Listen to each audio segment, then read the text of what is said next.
Project Tornado begins in 5, 4, 3, 2, 1. Tornadoes are one of the most powerful and destructive forces of nature on the planet Earth. They tower high in the sky and can unleash winds over 200 miles per hour. Tornadoes can be scary, dangerous, and deadly. To keep you and your family safe, today you will learn what causes these destructive winds, where to go if a tornado is in the neighborhood, and what to do when a tornado strikes.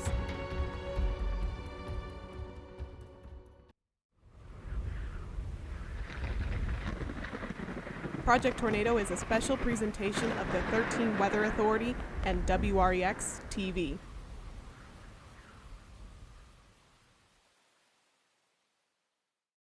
Not much can match the strength, power, and speed of a tornado. They can come in all shapes and sizes. Small, weak tornadoes may only be a few yards wide, but still bring winds over 60 miles per hour. The largest tornadoes on record were a couple miles wide and created winds over 200 miles per hour. They can even travel as fast as a race car and don't follow roads, meaning it's hard to get away from one, even in a car. Where do these dangerous columns of wind come from? They get their start from thunderstorms that bubble up in the atmosphere. Not all thunderstorms bring tornadoes, though. Only when the conditions are right can a tornado form. We need warm and humid air, the kind of air that makes you sweat really quickly. Cold and dry air tries to replace hot conditions, causing storms to form. We need storms to start to spin and twist in order to get tornadoes to spin up. We get that from winds moving at different directions as you rise like a balloon through the atmosphere. If that storm can form a tight enough rotation, much like a figure skater while jumping, we can get a tornado to spin up. Question time. What part of the United States do you think has the most tornadoes?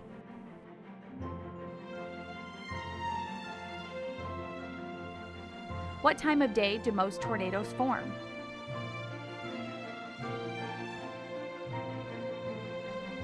Do tornadoes only form in the spring and summer?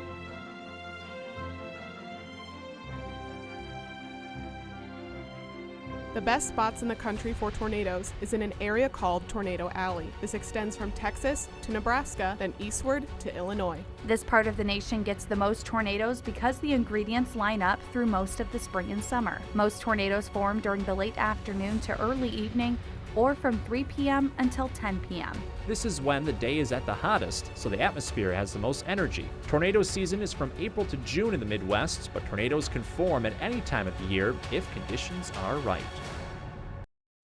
Now it's time for you to learn a little bit more about us, the people that bring you the weather reports. Here's a little bit more about the 13 Weather Authority.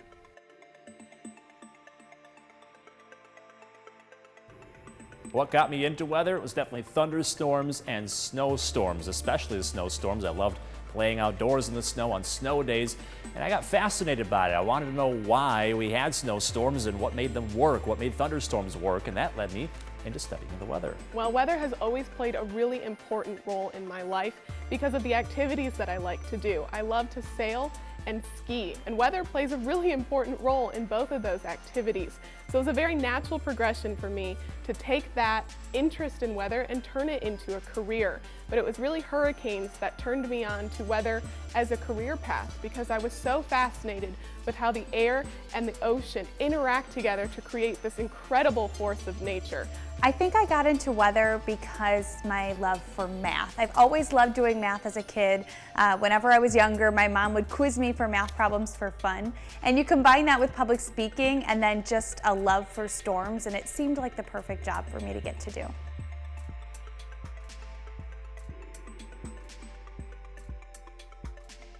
The craziest weather story that's ever happened to me, one vacation back in 2004, I think I was going into 8th grade, and we were under a tornado warning. So we were all in the closet, myself and my cousins squished in there, you know, protecting our heads and all of that.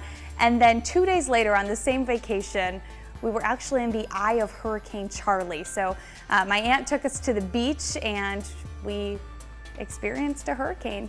My craziest weather story is from when I was 10 years old. My family has always had a sailboat on Lake Michigan, and every summer we like to sail from Illinois over to Michigan. which is about 80 miles across the lake, and for a few hours you can't see land at all.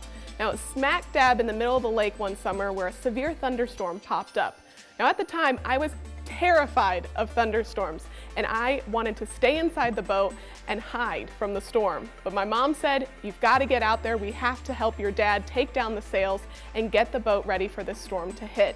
Now, this was one of the most severe storms I've ever been through. There was so much wind and lightning, but it was then that I got over that fear of thunderstorms and really appreciated Mother Nature for all the power that she has. My craziest weather story was when I was doing severe weather coverage, not here in Rockford, but in a different city before moving here. There was a tornado that got within 1 mile of the TV station. So right in the middle of our broadcast, we had to go to our storm shelter. So when people ask, what do TV meteorologists do when severe storms threaten? Well, we get on TV and let you know to stay safe or where the storms are. But if they get close to us, we do the same thing. We follow the same advice and get to our storm shelter so we're safe as well. Now let's take a look back at a few memorable tornadoes that have touched down in our area. Remember when we said tornadoes can form at any time of the year? January 7th, 2008.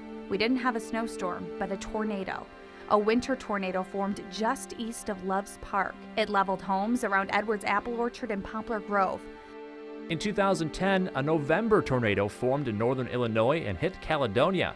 Many homes and grain bins were destroyed by this winter tornado.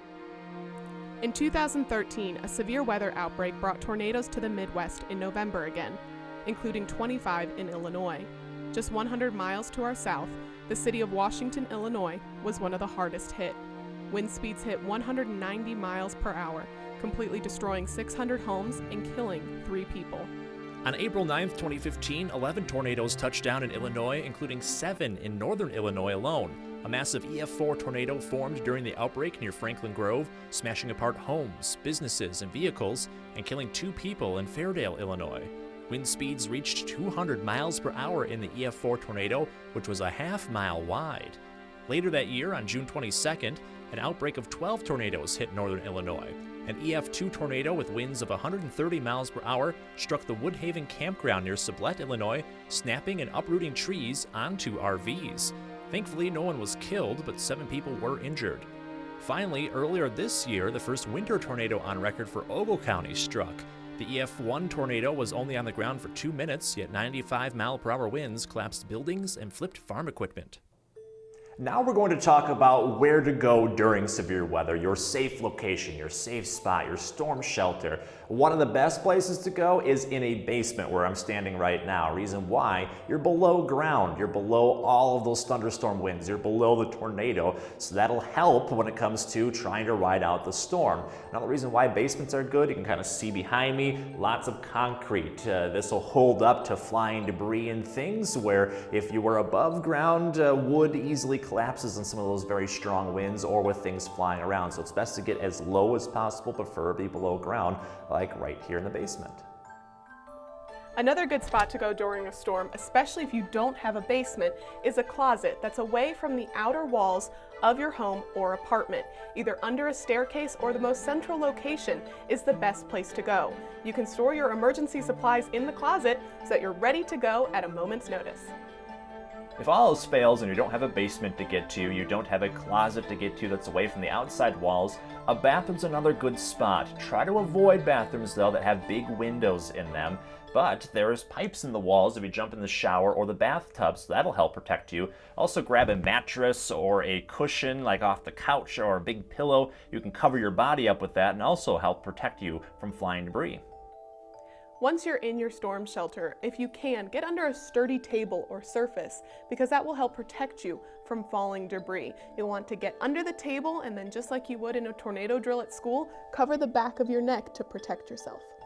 And of course, don't forget about your pets. Make sure you have extra food and supplies for them too, and they have to go to the storm shelter to stay safe.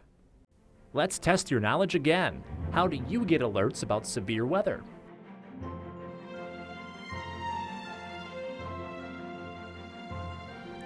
Where do you go to stay safe during severe weather?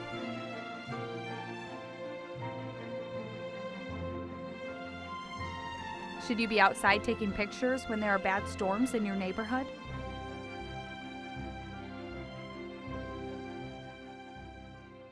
Before severe weather happens this summer, your family should put together a severe weather kit. This should include a first aid kit, flashlights, bottles of water, and helmets and blankets to help protect you from flying objects. Severe weather alerts can come from many different places. Special alerts can come across the TV and the radio, or you may be outside and hear the tornado siren.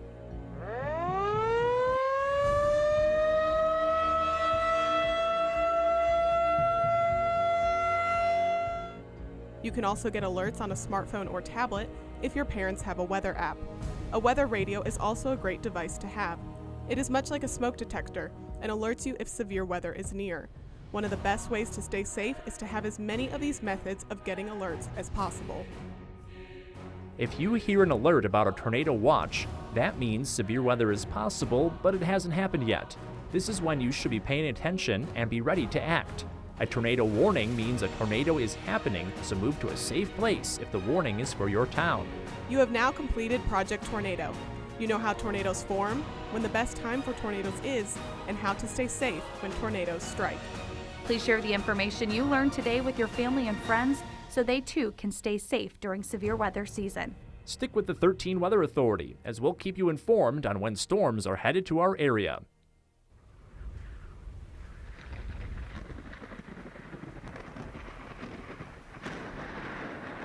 Project Tornado is a special presentation of the 13 Weather Authority and WREX TV.